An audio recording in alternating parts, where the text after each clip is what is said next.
Yo les amis, c'est Bike187. Alors aujourd'hui, j'avais fait un petit short pour vous donner un petit peu mon ressenti vite fait sur le film de Cameron, donc True Lies.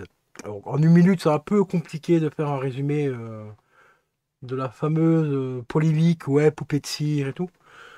Je viens de le regarder. Bon, pour moi, c'est vrai qu'il y a certains passages où c'est vrai que c'est ultra lissé. Ça fait, bon, j'ai peut-être pas les pousser jusqu'au point de dire que ça fait poupée de cire. On va dire que ouais, Schwarzenegger a bénéficié d'un bon coup de botox, hein, ça on va pas se mentir. C'est vrai que c'est vachement lissé, mais ça dépend les scènes, encore une fois. Il y a certaines scènes en basse lumière, les scènes d'action et tout, on fait pas trop attention parce qu'on est vraiment plus pris dans l'action qu'autre chose, à part faire des pauses comme certaines personnes l'ont fait que dans de leurs tests. Mais moi, on regarde pas un film comme ça en faisant pause toutes les 20 secondes. Pour moi, c'est pas regarder un film. Ici, ça va, moi je trouve que ça passe encore.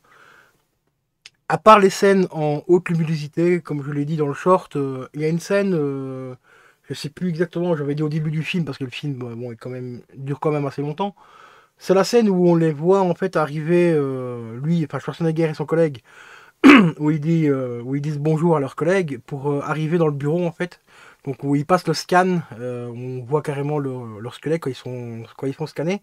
Juste après, quand ils arrivent dans le bureau, là, c'est un bureau qui est quand même vachement éclairé parce que c'est des rampes de spot, voilà quoi.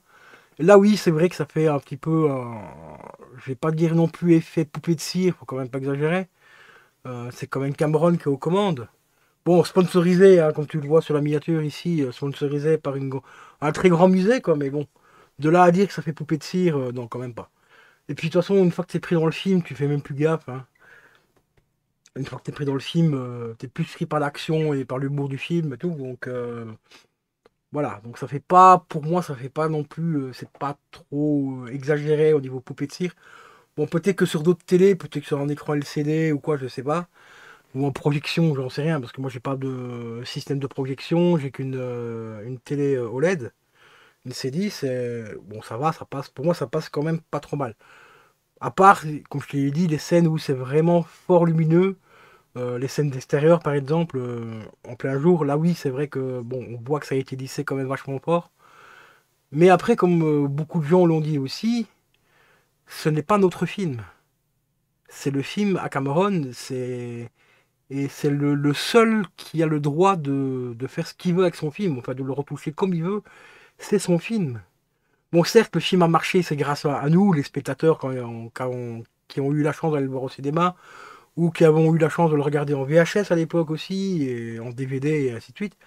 C'est clair que si on n'aurait pas été voir le film n'aurait pas marché, donc voilà. Donc quelque part, c'est un peu notre film à nous aussi, mais au niveau propriété intellectuelle, ça appartient à Cameron, et il en fait ce qu'il veut, en fait.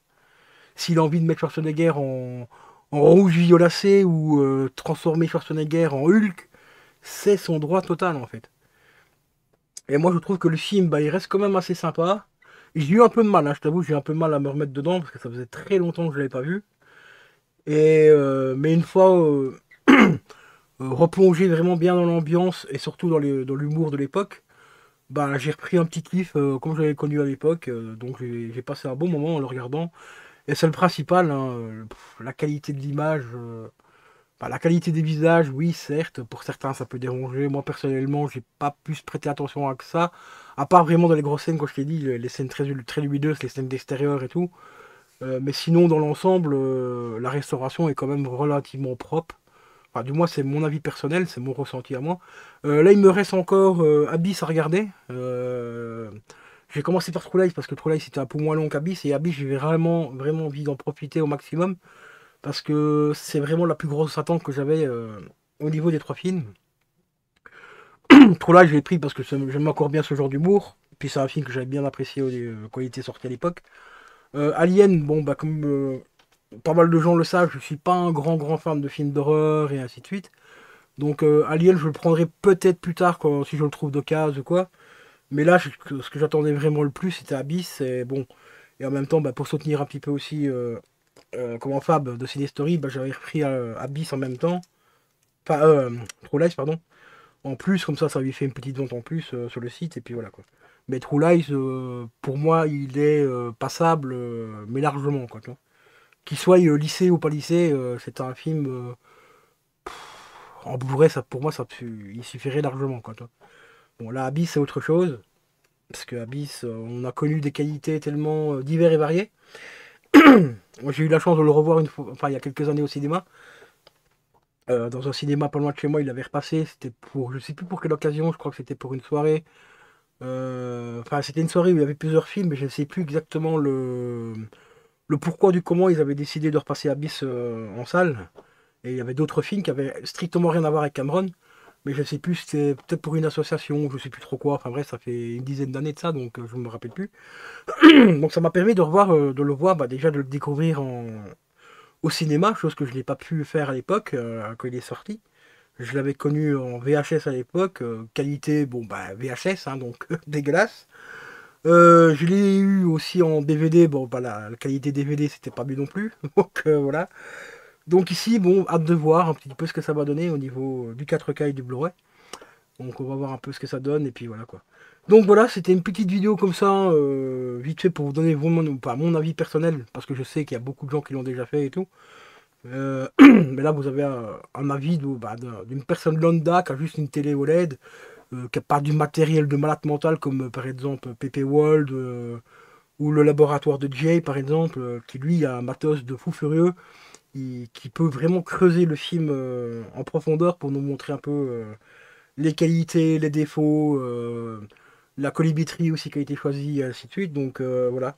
Donc ici, c'est une petite vidéo vraiment d'un amateur de bons films et tout. Donc je vous ferai éventuellement mon retour aussi sur Abyss quand je l'aurai vu, mais je ne vais pas le regarder tout de suite, enfin tout de suite là maintenant dans les jours qui viennent, parce que j'ai pas trop le temps pour le moment, et c'est un film qui dure qui dure quand même pas mal de temps.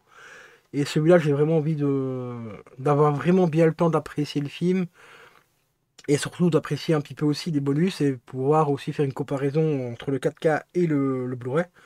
Donc celui-là, ce sera un peu plus tard, je pense. Et donc voilà. Donc sur ce, les potes, je vais vous laisser. C'était Baiki 187 et je vous dis à la prochaine. Ciao, ciao.